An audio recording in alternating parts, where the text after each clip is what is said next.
Welcome to Impact Quantum, the podcast where we strip away the hype and break down the real-world impact of quantum computing. No hand-wavy mysticism, just data-driven insights, practical applications, and the occasional existential crisis about the nature of reality.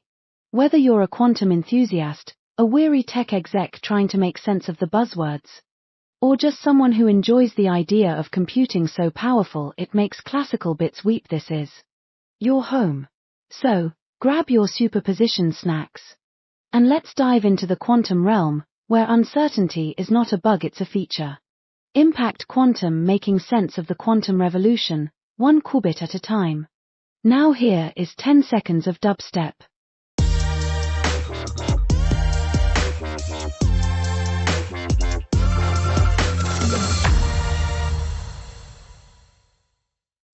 All right, and those 10 seconds of dubstep can only mean one thing: another Impact Quantum episode. But not just another Impact Quantum episode. We are back. We're relaunching the show with some changes. One of those changes is now Andy is not joining us on this episode. Andy will be popping in from time to time, but he couldn't make it today. With me is one of the newer folks here at Data Driven Media, Candace Gillhoolley. Hello, Candace. Hi, how are you? I'm good. And this was really, bringing this back was really kind of a couple of months in the works, I would say, because we were talking about this. And Candace is a marketing extraordinaire, and she's joined us at Data Driven Media to kind of, plot like where do we take this from now, right? Because the main podcast, Data Driven, is pushing 8 years now of existence. Season 8 will go into production sometime in the next couple of months. Impact Quantum has had 2 seasons, and we took a bit of a hiatus for a number of reasons. And if you listen to the main podcast, you're aware of some of those reasons. One is I moved. And moving with children is a very different experience than moving without children. First time I've done it, and then don't recommend it to anyone, honestly. You're laughing because Candace is laughing because she's moved internationally with children, but we'll get into that in a minute. And we have added to the family since then. We've adopted one of my wife's cousins, and having a toddler and the terrible twos is a different experience now that I'm 8 years older. It's a bit different than the last time. But also I think one of this was Candace had me going through some of our data sets on traffic. And I noticed a rather unusual pattern. And that pattern was that there was an uptick in interest in quantum computing. Both in videos I posted on YouTube, on posts that I made on franksworld.com, and on the downloads for the podcast. So without further ado, let me have Candace introduce herself. Hi, so I'm Candace Gillhoolley. My background is in marketing, tech sales, community development, and I like to really ride the line between being technically literate and being a marketer. I'm always interested in new technology. I was basically born from technology, with my father being an IBM quantum physicist and inventor for nearly 30 years. So I've been surrounded by technology my whole life, and I'm obsessed. And I'm not, though, the typical person who comes to technology. I'm not a coder. So I try to understand it from the outside in so that I can see how I can use that technology to my benefit while not necessarily being the one that's, creating the algorithms and writing the code. I mean, that's fair. I mean, and it takes a village too, right? Like not everybody is needed to code per se. Even my own career journey, I started as a coder, and, now I do lead kind of proofs of concept and things like that and things like that. But I am also now more in what they call the technical marketing role.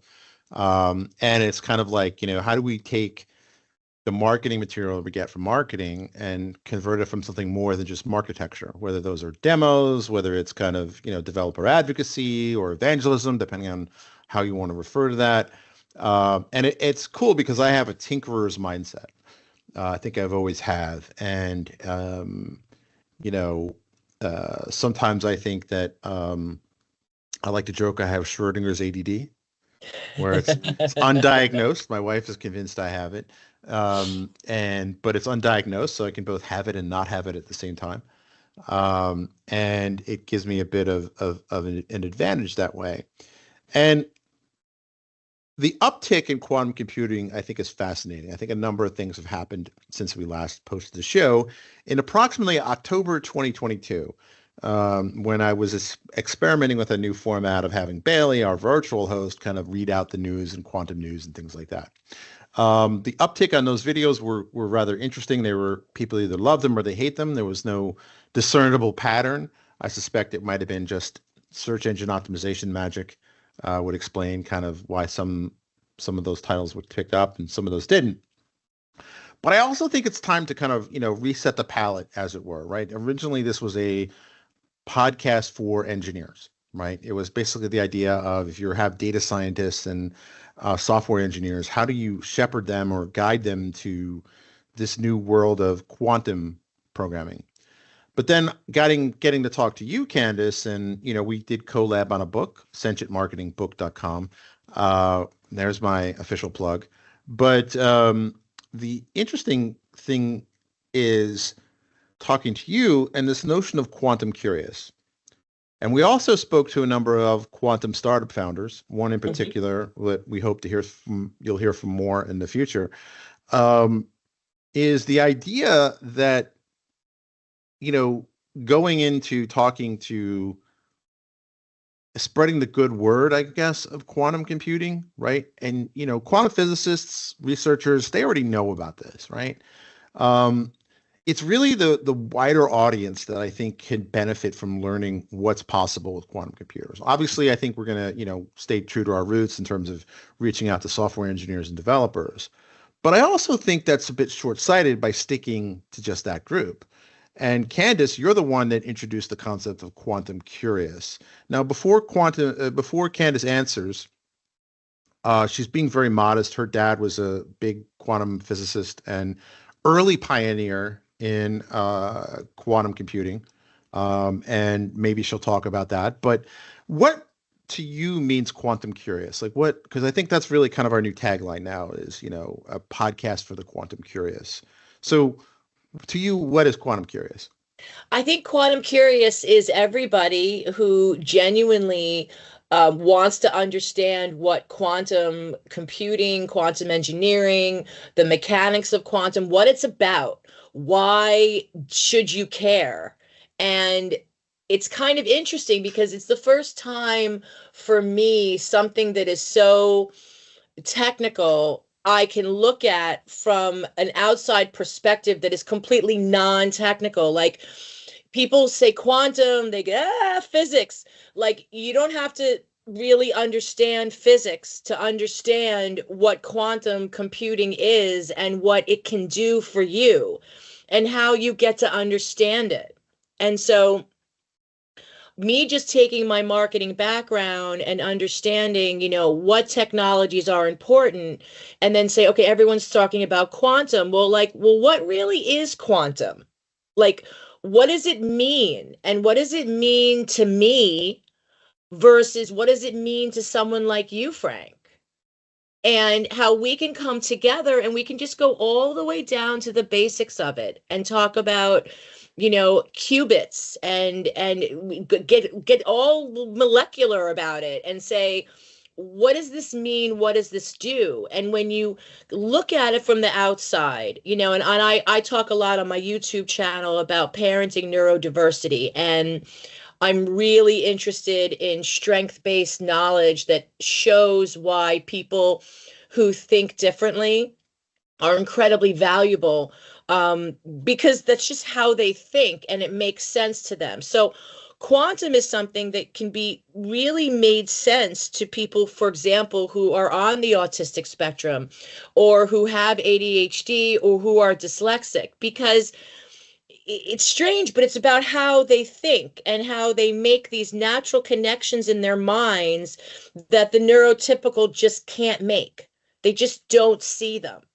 And I used to always market myself and my skills and tell people that I'm like the fixer's elixir, right? Like, I used to always say this, like, I connect really well with people totally authentically because I'm super interested in what people do. But after I talk to you for a little while, my brain is a buzzing and it's making these connections to other people that I've met where if you had a conversation with them, it could lead to some innovation. And I might not have to understand it, but I understand it enough to know where these connections are happening. And that's what brings me back to quantum, because these ideas of these qubits, the molecular level that they can change their positioning and their entanglement, and people talk about chaos, but then the clarity of moments that happen where the genius rises, right? That's what a lot of people who face neurotypical learning patterns deal with. Of all this chaos, all this information, screens are lighting up, thousands in their minds at a time, but then they have to be able to hyper focus quantum on an idea, and then all of a sudden it becomes this concept. It totally forms in your mind, and then you understand it, and there's this weird connection, and I find it very exciting. So that's my long answer. No, that's fine. And and it's also like it takes a village. You're going to need the marketers for these. And we've spoken to you and I recently have spoken to a number of quantum startup founders. Over the years, over the 2 seasons, spoken to a few more quantum guests, that are influential in the space, whether they're researchers, business advisors, or founders themselves. And I think that one of the things that I don't think people truly appreciate just yet is that if you have some understanding of quantum computing, right, you don't really need to have an understanding of quantum physics. Obviously, that helps. But just like you don't need to be a mathematician or a mathematics PhD or statistician to understand AI and work with AI, market AI, I think the same holds true here. So, all these startups, they're out there for quantum computing. I haven't checked the latest statistics on, how many there are. But quantum computing is starting to become something that people talk about now, and not just in kind of technical circles, right? Obviously, I live in the Washington, D.C. area. So obviously there's the national security aspect of it, right? Part of it is, and if you want a video to watch on this, there's a YouTube channel called The Y-Files. And they did an episode, we'll put it in the show notes, called The Quantum Apocalypse. I think it's just a little too melodramatic, but nothing in there was incorrect, right? Everything in there was factual. At least, not the conjecture stuff, but it was basically talking about how, and I was explaining this to you, right? And this is what got me interested back in the topic again. So everyone who uses encryption every day. Now, encryption used to be the stuff of kings and generals. Not necessarily the average medieval peasant or the average merchant, right? But now with the internet, everything we do, or nearly everything we do, is protected through some form of encryption.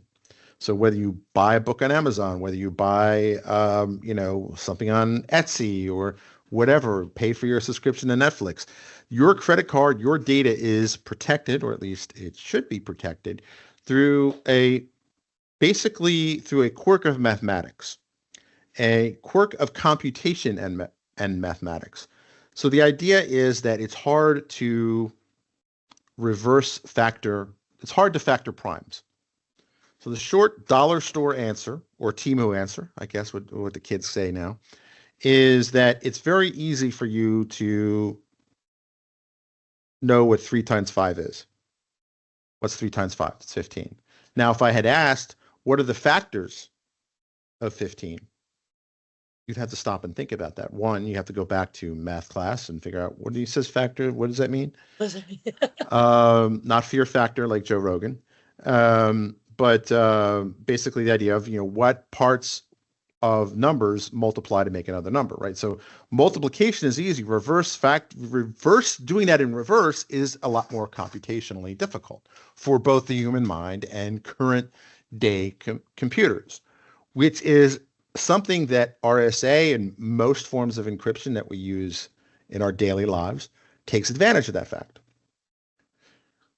Quantum computing, turns out, might be able to do that a lot faster, to the tune of minutes, as opposed to either years or thousands of years.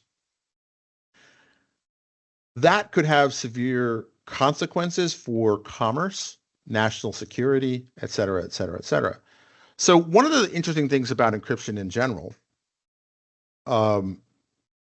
is the idea that encryption doesn't have to secure something forever. It just has to secure something for a set period of time. Okay. Right? So if somebody's able to break my credit card number and it takes them, say, 100 years, well, certainly not my problem anymore. Right. Right? If it takes them a year to do it, well, it becomes my problem. Mm-hmm. Right? And there was an interesting quote, I believe it was from, might have been Abraham Lincoln, when they were trying to decode ciphers and codes from the Civil War. Mm-hmm. And it was basically, it took somebody like, I don't know, a year to decode a message that the Confederates had said.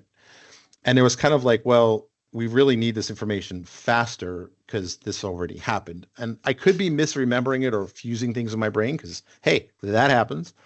But it's the notion that time is really a crucial factor in encryption or security around encryption.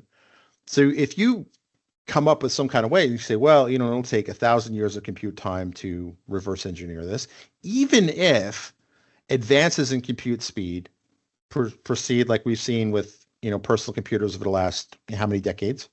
Moore's law, for those kids at home who want to know the actual term, it's the idea that processing speed will double somewhere between every 18 to 24 months. So even if I say in January 2025, this will take 100 years to break, even if there's some kind of radical improvement over the next 2 years, 4, 6, 8, 10 years, it's still within a certain margin of safety in terms of that data being able to be decrypted. Quantum computers can turn that from, say we get it down from 100 down to 50, down to, maybe 30 years. It's still, safe, depending on what it is, right? Obviously, if it's information, around secret nuclear codes, that's a different story. But if it's around my credit card number, if it's broken in 30 years, that's a problem that future Frank will have to deal with, right? Obviously, if it's 100 years, I'd like to think future Frank will be around, but, that is double the lifespan. Yeah, quantum curious Candace is not going to be here in 100 years. Quantum computers curious Candace is not going to be there. But if a quantum computer could do it potentially within minutes, yeah, which is what we're looking at through the implementation of something called Shor's algorithm.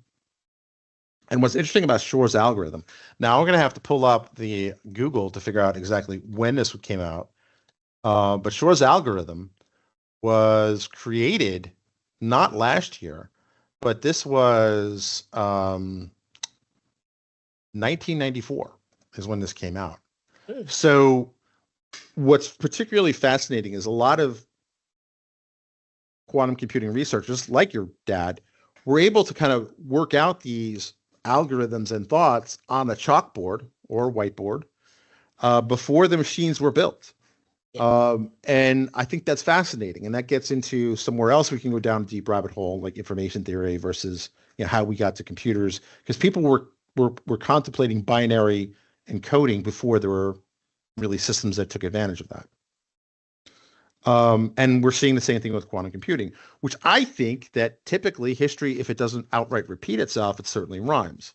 And I think we are at a point, an inflection point with quantum computing, where we are really on the cusp of something big.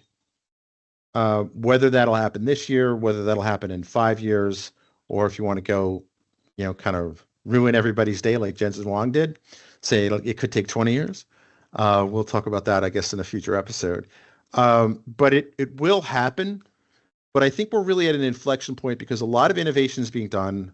Willow, the Google research project that did some quantum computations that, what was it, Candace? Like something like 13 trillion years or something like that. We're done in like 90 seconds, something like that. Right, absolutely, yes. Now, and then they also said, well, maybe we're tapping into parallel universes and things like that. And who knows if that's true? Who knows, right? But I think from a practical point of view, if you want to step back and be quantum curious, not necessarily into the physics of it per se, but I think there's a story there. I mean, what if, trillions of years of compute could be done in moments or minutes? Well, certainly that rains on the parade of every cryptographic algorithm that exists today. So quantum Candace may not be around in 100 years, but if you can do trillions of years of computation in the span of 10 minutes or less, then clearly that's a problem. Right. What does that mean?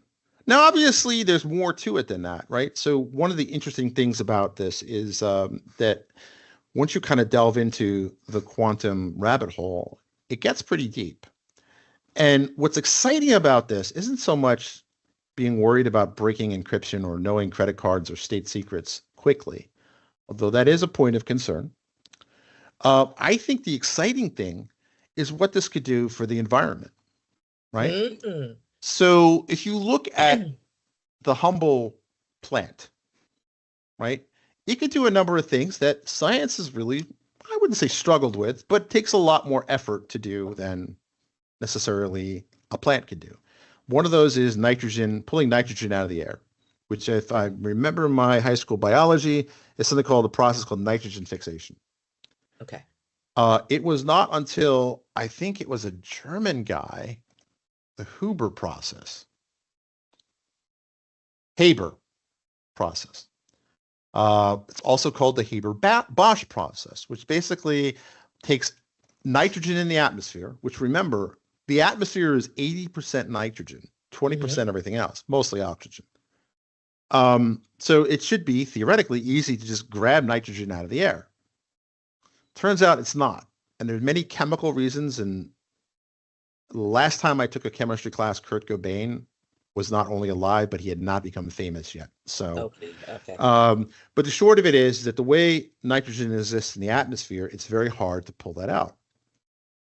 Very strong chemical bonds. And it wasn't until the 1900s, something like 1918, it was a direct result of World War I, that this was figured out, because nitrogen is very important in explosives. Yes. Which, if you are a country at war, being able to make explosives, kind of important.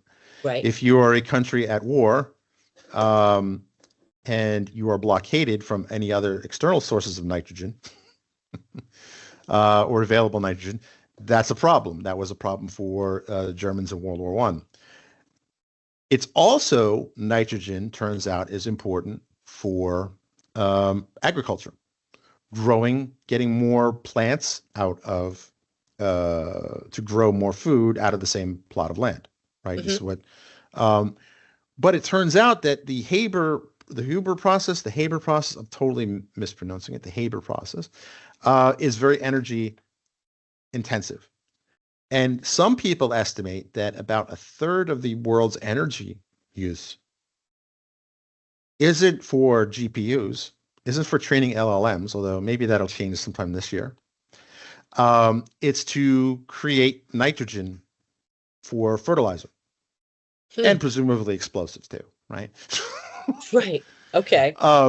So what if now plants can do this entirely on their own, like seeds, bacterium in the ground? They can totally do this on their own. How are they able to do it? Because they don't have mass factories in them, right? Right. How is it able to do it? So you have the potential of, if you can do it with the scale of energy, or reduce or increase the efficiency to the point where it happens in nature, Right. you could have up to a third more of the energy production in the world either be used for other things or not at all. Right. And these do tend to be very carbon heavy things, which is a concern for those worried about global warming. If you're not worried about global warming, then, imagine if 1/3 of the fossil fuels in the world were now available for other uses. Right. Cost would go down, well, not immediately, but pretty quickly. And that's what, when you first started saying environment, my head immediately went to, what can quantum do? It can obviously do better climate predictions. Absolutely. Taking in the data and really improving the accuracy in forecasting. Optimized energy. Quantum algorithms could optimize the power grids, reducing energy waste, and working on improving renewable energy integration, right? Absolutely. Demand prediction. I mean, the list goes on. And here's Exactly. something, Candace, that and I'm kind of passionate about. Like, so I built some solar panel generators and stuff like that, right? And it was really disappointing to find out that solar panels are only not very minimally efficient. I mean, talking like a third efficient. Like, so a third of the energy just doesn't get used. Like, can you imagine? Um, No, that's not what I would be thinking at all. So obviously, because of various um, um, physics reasons, it'll never be 100% efficient. But according to my hastily typed in research, a third is actually pretty generous. Most residential solar panel systems have efficiencies between 19.7 and 21.6%. High-end, high-efficiency panels can get up to 23%. That means that roughly, if you can go to the store or buy it on Amazon, the solar panels that you have are basically throwing away 4/5 of the energy that it's getting from the sun. Yet, plants do a pretty good job of doing this efficiently. Right. Plants basically are, leaves on plants are effectively miniature natural solar panels. What they do is photosynthesis, if you remember from learning as a kid, takes carbon dioxide out of the air, water, and sunlight to break apart the water molecule and some of that carbon, and then drop it into basically sugar molecules. Plants do it on their own without being asked. Quietly. How do they do that, right? And there's a lot of things that I think chemistry hasn't figured out because it's very hard to simulate molecular chemical interactions. In fact, there was talking about how caffeine, I think it was simulating the caffeine molecule, which is a relatively simple molecule as these things go, obliterates any computational capacity we have today, which is amazing to me, right? And all of these things could be better simulated through quantum computers. So we could get more efficient solar panels, right? That could maybe get 80% of the sunlight from it, right? Because of the pesky rules of thermodynamics, we'll never get 100%, but 80% is way better than 20%. So you can just imagine that all these massive solar farms that are there. And this is what really annoyed me, was like, wait a minute. So only in terms of the energy that comes from the sun, and a lot of solar panel enthusiasts will talk about how much energy we get from the sun, and it's enough to power, everybody on Earth or something like that for so many hours per day come from space. But, if you're only capturing 20% of it, that's a huge opportunity to increase that. Quantum computing could help us find these ways, do the material science work to get better materials at this, as well as other things, performance in, energy efficiency and, material science, right? Like launching rockets into space, right? We're pretty much at the outer edge of what our material science can do for, dealing with pressure, heat, and extremes and things like that. What if we had ways to synthesize materials or find out how do we get to that point? There's also the opportunity to optimize the power grid and optimize power delivery systems. All sorts of these problems, well, quantum computing alone won't solve them. They become far more computationally approachable. It's the tool. It's not It's a going to tool. change it, but it's the tool that you use, and already, in different sectors, this type of probabilistic um, mentality is already in play. Like, Right. like you have to think that in the finance sector, the quantum probabilist theories of determination of where something is going to go has absolutely got to already be in play. It might be completely beyond what we understand, but based upon the theories of where something is supposed to go, the probability of it, that's how they're making some decisions out there that are going to affect everybody. Like there's different sectors that are already incorporating this kind of mentality as we speak. So it's important for us to grasp as much as we can from the start to see how it can make things better. Interesting. I think, right? Yeah, I mean, it really is. And it's fascinating to see how we can get to more efficient systems, whether or not, what the specifics are around plants and their efficiency, how much solar energy they get, I think varies on species and things like that. But we can do better, I think is basically it. We can do better in a lot of ways. And what's interesting was I saw a post today on LinkedIn where they had said something to the effect of, the top quantum companies or something like that, not startups, but companies using it. Curiously, a financial institution was number 2 on the list and has been number 2 on the list for quite some time. So if I find that, because you know what happens when you refresh the page or whatever, the Yes. post is gone forever. No, but So it's I need to dig that up. But I mean, that's fascinating. So, simulating markets, simulating risk, simulating supply chains could be done. You can do it today with conventional systems. But again, if it takes you, it takes you, 6 months to do a computation to calculate what the weather's going to be tomorrow, it's not really useful. And I think, No. yeah, But to determine kind of, when this type of storm is headed into this type of area during this type of season, can mama go take a trip to Punta Cana? This is important stuff to know. no, exactly. And Right. these are the types of simulations where if you could do them today, you won't get them in time. You won't get the answers in time, No. or they're just computationally expensive to the point where it's just not worth doing it. It's not worth doing. Exactly. And that has to change. Absolutely. Right. And I think we really are on the cusp of these things changing. I think it's not that far off when, I don't think we're not imminently going to get a little device on our, the next iPhone isn't going to have a Q chip. It won't be called the Q phone. Right.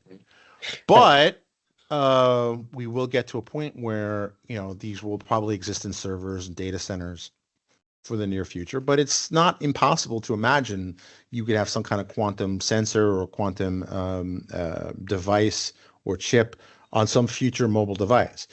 Probably not in the next 5 years. This will take a while, I think. But in terms of practical quantum computing being in the data center, I think a lot of that hinges, to quote Jensen Huang,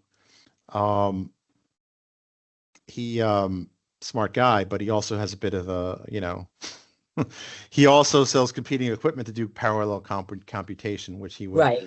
It would behoove him for this to take longer than 10 years. Right. It would behoove him to kind of rain on people's parades. So I think that when you'll see practical quantum computers in the data center, I think hinges very much on what your definition of practical is. If your definition of practical is, you just go, you stack it and rack it like you would in a typical data center, or you have something that can do this on, have something in your phone or something like that. I think that might be a ways off. But I think in terms of it being something that anyone can access through, some kind of cloud service, I mean, you can kind of do that now, right? There are a lot of limitations around it, but if you go back to the early days of computing, so were computers. Computers were custom built. It was really only IBM that kind of said, hey, you can buy a computer, put it in the box, and I say box like a box truck, right? And you would ship it to your office and you would install it and things like that. But I think we kind of have that now. And I think we're really in that mainframe era of quantum computers, right? Or maybe even earlier than that, or around the same time where you had transistors. I think I think it's going to be a necessity thing. I think the first, major sector that is going to need it the most might just break through. Yes. And, and I think that there's so much, quantum sensing that you could do for environmental monitoring. Like you could be looking at greenhouse gases and water quality, deforestation prevention. Like there's just, things that are really practical. I mean, look at what just happened in LA, right? Yep. And we're talking about I think they said like 10,000 homes, but it's over $1 trillion worth of real estate. Anything that is going to work, to help, I guess, even insurance companies to continue to last. Like there's no way some insurance companies aren't going to totally go belly up over all of this. Right. Well, and a lot of them had pulled out because they had kind of done the math and they were like, it's not worth us for us. And my heart goes out to a lot of those folks because absolutely. They bought into the California dream, not realizing that, hey, it's either going to burn down or get flooded or shaken to death. Absolutely. Or shaken. And that's the thing. Like, and so I kind of wonder if it's, what's happened. I mean, lately it's the environment that's been attacking us the most. In terms of, these massive floods that people are losing their homes, these mudslides, these fires, all of the tornadoes. I mean, how Tornado Alley is like twice as big as it was when we were growing up. You know what I'm saying? Like, so I think that the financial outlay that is happening because of these disasters, it really is going to behoove certain sectors to kind of push forward and get ahead of themselves a little bit to realize how they can save themselves, right? Well, absolutely. Plus, we're also building in places where there weren't population centers before, right? Florida being a big example, right? Florida used to not be a major population center like it is today. Right. And, they are very vulnerable to hurricanes, right? Absolutely. Even if go ahead. No, even if like if you had the same number of hurricanes standard over time, the damage amounts are going to go way up because more people live there, Exactly. And it's kind of like we didn't, it's basically the unintended consequences, in terms of how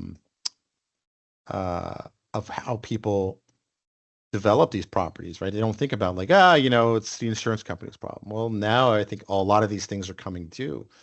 And, somebody was on TV basically saying, LA is a city built in the desert on top of earthquake faults and fire zones. Like, what did you think would happen? Right. Maybe it's not just maybe it's not just climate change. Maybe it's, we gambled for so long. We had such a winning run. We didn't realize we were winning.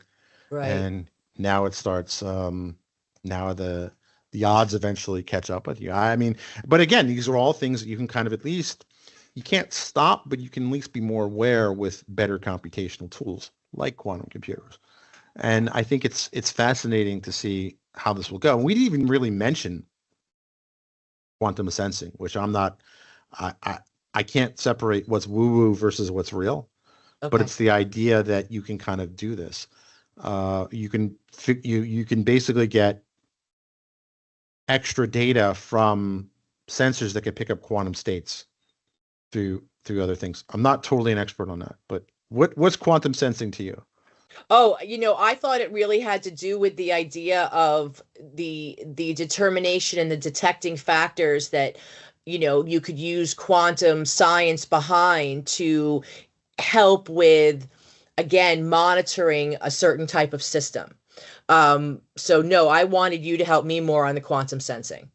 So I have ChatGPT basically give me a one sentence thing, but it's basically getting extremely sensitive measurements of physical quantities such as time, magnetic fields, temperature, electrical fields, pressure, and even gravitational fields. So it's basically turning up the sensitivity of our existing sensors, sensing capacity to 11. Okay. It reminds me of the guys that were chase the storms. And Yes. they're getting all of the most raw, hot data you could possibly get by being in the middle of it all. So yeah, okay. So that's exciting.